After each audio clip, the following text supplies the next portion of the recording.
Welcome to Theology Made. I'm Jordan. In today's episode, we're going to look at the Jesus people and the electric guitar. 1969, Southern California. The summer of love is fading into a season of confusion. Vietnam drags on, Woodstock has come and gone, drugs, protests, and free love are everywhere. On the beach in Newport, a group of long-haired young people, hippies really, gather in the surf. They hold hands, pray, and walk into the waves. One by one, they're dunked beneath the water. When they rise, they throw their arms up in joy. Reporters called them the Jesus freaks. They called themselves the Jesus people. And no one, not their parents, their pastor, not the culture around them, saw it coming. This is the story of how a countercultural revival shaped modern Christianity. How guitars entered church sanctuaries, how informal prayer circles grew into megachurches, and how a movement born barefoot on the beach spread across the world. It begins with rebellion, and it ends with reformation. The late 1960s shook America to its core. Civil rights marches filled the streets, Selma, Montgomery, Washington. Young black leaders risked their lives to demand equality, and the nation watched police dogs and fire hoses unleashed on them in living color. The Civil Rights Act had passed in 1964, but racism was far from dead, and cities erupted in riots. Meanwhile, the Vietnam War dominated the headlines. Body counts scrolled across nightly news broadcasts. College campuses became battlegrounds of protest. Kent State, Chicago, San Francisco. Draft cards went up in flames. Then came the assassinations. John F. Kennedy, 1963. Martin Luther King Jr., 1968. Robert F. Kennedy, just 2 months later. Leaders who embodied hope were cut down. Trust in institutions, government, church, family, collapsed almost overnight. Young people rebelled. They dropped out of school, rejected their parents' establishment values, experimented with drugs, and embraced free love. They marched, hitchhiked, and gathered in communes. They put flowers in their hair, sang songs of peace, and raised clenched fists of protest. To adults, the youth culture looked like chaos. To the youth themselves, it was a search for authenticity, for meaning, for transcendence. They explored Eastern religions, Buddhism, Hinduism, Hare Krishna. They studied astrology, dabbled in witchcraft, pursued gurus. They took psychedelics not just to party, but to break open the doors of perception, hoping to glimpse a higher reality. And yet, despite all the searching, many remained restless. The age of Aquarius hadn't delivered the peace it promised. The revolution felt incomplete. And into that restless hunger, stepped a figure few probably expected: Jesus. It began quietly, almost invisibly on the West Coast. In California, a handful of young hippies stumbled into Christianity. Some encountered fiery street preachers who stood barefoot on corners, quoting scripture with the urgency of prophets. Others, they wandered into Christian coffeehouses where musicians strummed guitars and volunteers poured endless cups of free coffee. Still others met friends who had found Jesus and insisted he wasn't just a stained glass figure, but alive and real. They weren't interested in institutional religion, the starched pews, dusty hymnals, and stiff sermons of their parents' churches, but they were captivated by the Jesus they met in the Gospels, a radical who ate with sinners, preached love, healed the broken, and stood against hypocrisy. So they gathered in living rooms, parks, and beaches, circles of young men and women, barefooted, long-haired, opening battered copies of the Bible and reading aloud. They asked simple questions. What did Jesus mean when he said this? How do we live like the early church in Acts? And they sang simple choruses with acoustic guitars. Songs with just 3 or 4 chords, but with lyrics that felt raw and alive. Hallelujah. Come to Jesus. Anyone could join in. No choir robes, no organs, just voices rising in harmony under the stars. And the baptisms? Well, they came by the hundreds, even thousands, walking out into the surf at Newport Beach or Pirates Cove. They held hands, prayed, and plunged under the Pacific waves. When they rose up dripping, they shouted, laughed, cried. For many, it was the first time they felt clean, the first time they believed forgiveness was possible. The press called them Jesus freaks, but they wore the name with pride. And soon the movement spread like wildfire, from California to Oregon, from Seattle to Chicago, even across the Atlantic. The Jesus people had arrived. And the Jesus people didn't just pray differently, they sang differently. They brought the music of the counterculture into worship. They plugged guitars into amplifiers, set up drum kits in sanctuaries, and wrote songs that sounded like folk, rock, even psychedelic jams. Their songs weren't meant for hymnals with 4-part harmonies and pipe organs. They were written for sing-alongs, the kind you could learn in 5 minutes around a campfire. And this was the birth of contemporary Christian music. Bands like Love Song blended Crosby, Stills, Nash & Young style harmonies with lyrics about Christ. Petra added rock riffs and energy that felt more like a concert than a service. And perhaps most famously, Larry Norman emerged as the godfather of the Christian rock. With his long blonde hair and gritty voice, he asked, "Why should the devil have all the good music?" At first, churches resisted. Electric guitars in worship seemed scandalous. Drums were called the devil's instrument. Some pastors warned that mixing rock with Christianity would corrupt the gospel. But the music wouldn't stop. It spread through coffeehouses, revival meetings, and record labels born from the movement. Kids who wouldn't have set foot in a church sang along to songs about Jesus that sounded like the music already on their radios. By the 1980s and 90s, praise bands were normal. Projected lyrics replaced hymnals, worship sounded less like Bach and more like U2. And today, the entire global worship industry, from Hillsong in Australia to Bethel in California to Elevation in North Carolina, traces its roots back to those barefooted hippies strumming on guitars by the beach. The Jesus people didn't just revive faith, they rewired the soundtrack of Christianity. What began as ragtag prayer circles on beaches and in living rooms soon spilled into something bigger. At first, the Jesus people gathered wherever they could. Abandoned storefronts, rented theaters, even barns. But one of the most unexpected launch pads was the Christian coffeehouse. In the late 60s, early 70s, Christian coffeehouses popped up in major cities across the U.S. They had names like the Upper Room, the Catacombs, and the Living Room. They liked the idea of the room. And inside, you'd find secondhand couches, acoustic guitars, free coffee, and endless conversations about Jesus. And they were safe havens for young people burned out on drugs or turned off by organized religion. You didn't have to wear shoes. You didn't have to dress up. You could just sit, listen to a band, and hear someone talk about Jesus in plain English. Some Jesus people even formed communes, intentional communities where they pooled their possessions, lived simply, and tried to recreate the fellowship of the early church. Groups like the Shiloh Youth Revival Centers created dozens of communal houses across the U.S. There were an estimated 175 Christian communes housing tens of thousands of young believers. It was messy, sometimes chaotic, and often unsustainable. But it captured the yearning of a generation to live out Acts 2 in real time. And then, enter stage left, Chuck Smith. If there was a turning point that brought the Jesus people from the fringes into the mainstream of American evangelicalism, it was Calvary Chapel. Now, Chuck Smith was not what you would expect. He was middle-aged. He was a balding pastor in Costa Mesa, California. He wasn't a hippie. He wasn't even hip. But when some Jesus people began attending his church, he did something radical. He welcomed them. He didn't tell them to cut their hair. He didn't tell them to change their clothes. He told his congregation to accept them, even if they came barefoot and left stains on the carpet. Smith opened his pulpit and his building, and soon Calvary Chapel exploded. What had been a small congregation of a few dozen became a movement of thousands. And the formula was really simple. Verse by verse Bible teaching, contemporary worship, and a come-as-you-are atmosphere. And from Calvary Chapel, the Jesus People movement grew into something no one expected. Other pastors took notice, other churches adapted, the informal, experiential style of worship and teaching spread. In the late 1970s, John Wimber, a former rock musician who had been touched by the Jesus People movement, founded the Vineyard churches. The Vineyard emphasized charismatic worship, intimacy with God, and music that sounded like the radio.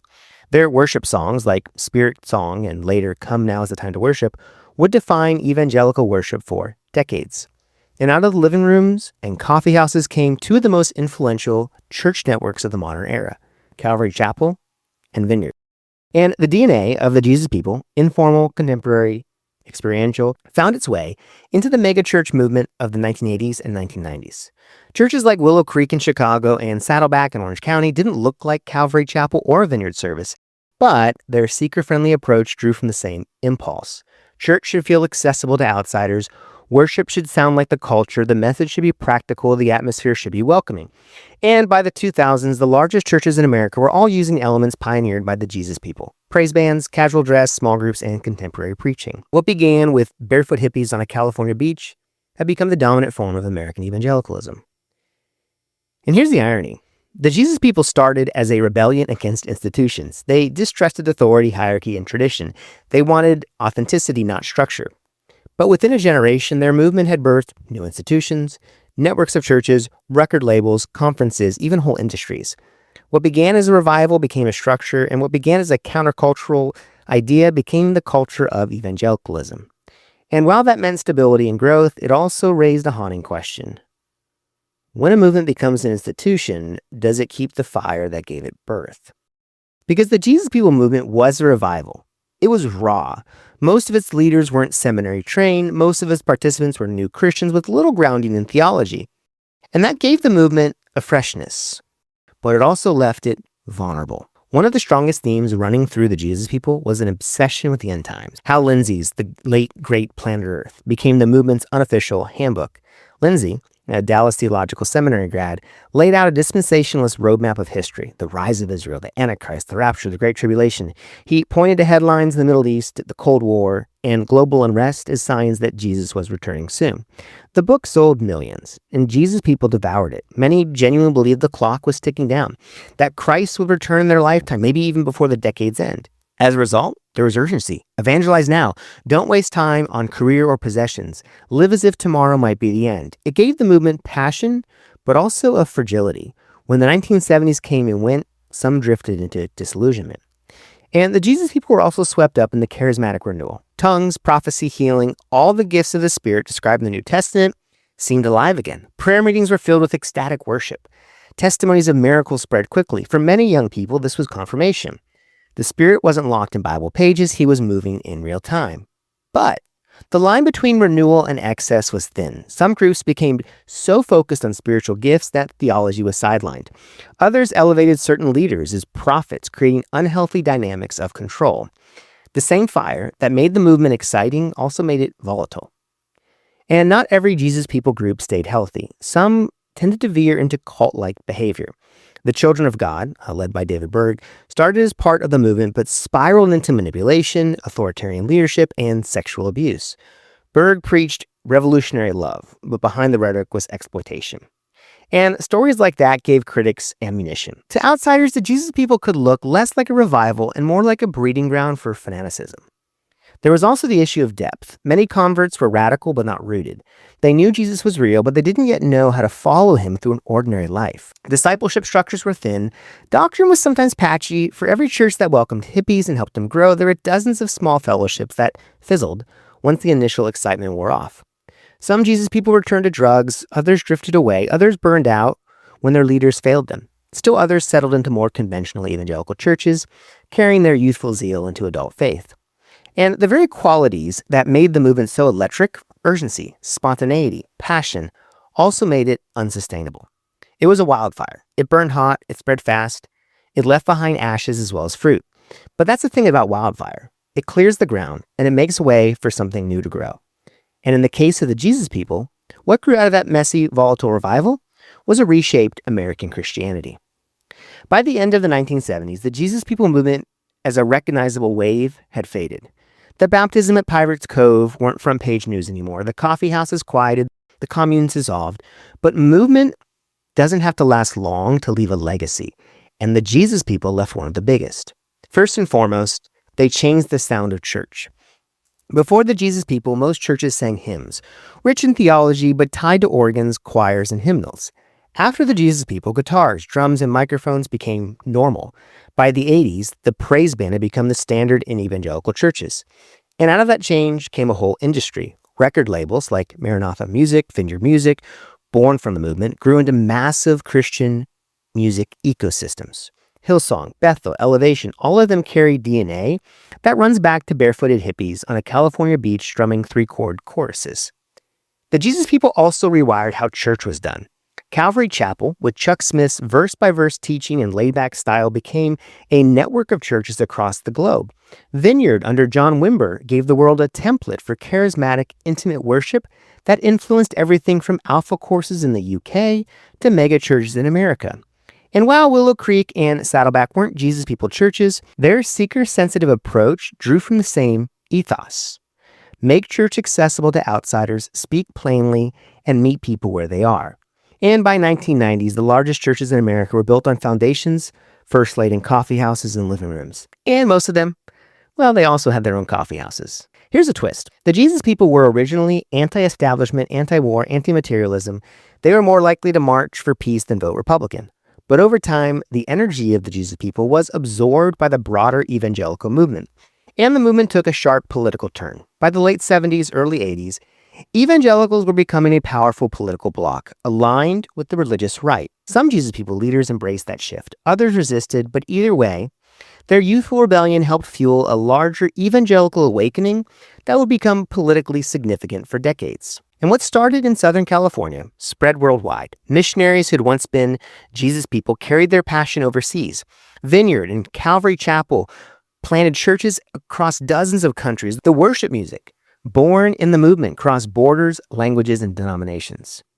Today, you can walk into a church in Seoul, Sao Paulo, or Nairobi and hear worship that sounds like something out of a 1970s coffeehouse.